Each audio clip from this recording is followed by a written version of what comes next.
Hi, my name is Julie Gonzalez, and today I'm going to be talking about genetically modified organisms as my informative speech. Most of us already think about what we put in our bodies when we're eating food. It's normal, we're all human, we've all done it. The only problem is that we also don't really understand the kind of chemicals that are put into those foods and how they can harm us. Today, we're going to be talking about genetically modified organisms, what they are, their pros, and the cons. Genetically modified organisms are chemically engineered organisms such as plants, meat, vegetables that have been engineered to grow faster in a shorter period of time in order to have enough food by a certain time. According to Kurt Buechel in his journal, The Global Compromise of Genetically Modified Organisms, Overcoming Fear, Misconceptions, and the Cartagena Protocol on Biosafety, Volume 123, Number 4. Globally, the acreage of transgenic or genetically modified organism crops have increased 25-fold over a 5-year period. That means that there's been a huge increase in these genetically modified organisms. So it's very crucial to understand that a lot of food that you buy at the market do contain genetically modified organisms. That could be bacteria that makes the food grow faster. It could be certain chemicals that they put in them. Those are genetically modified organisms. The only way not to buy genetically modified organisms is by shopping at the organic food section.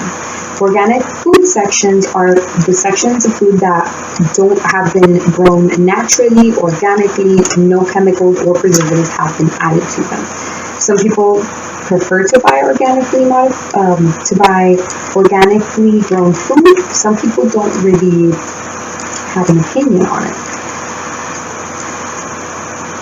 There are some positives that can arise from genetically modified organisms. For example, since genetically modified organisms are produced faster, bigger, in a short period of time, we can actually feed more people and have more food in the market.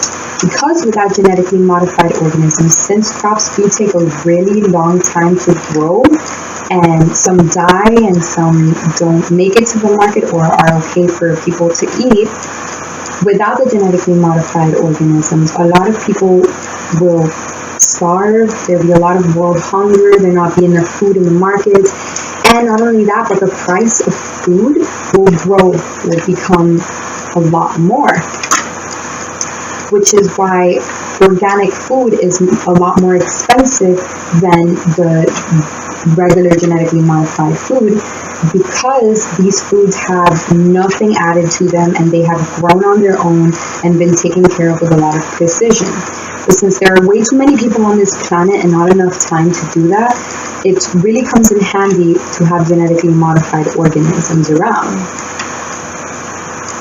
According to a journal by James and Cedar called Feeding 10 Billion People, Reviews, Volume 126, Number 1 from 2001, the continued improvement in crop quality and productivity are crucial if we are going to be in a position to feed the world of 10 billion people in the next century.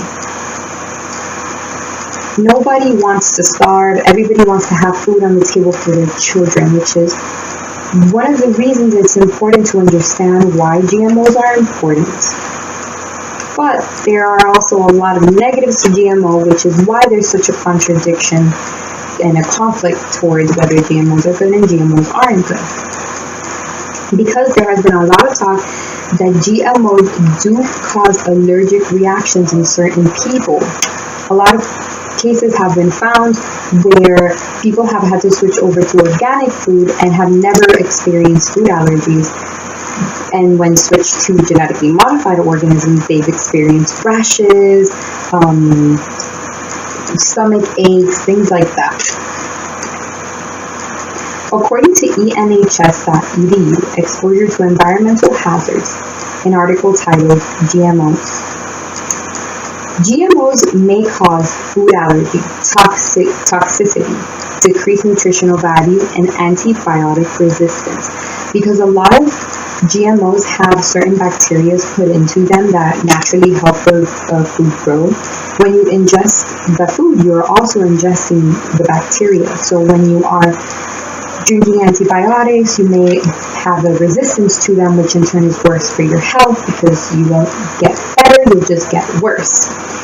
The decrease in nutritional value. A lot of scientists believe that GMOs cause a decrease in how good the food is for your body. Food allergy, as I said before, a lot of people can get rashes from them. And toxicity is another form of food allergy.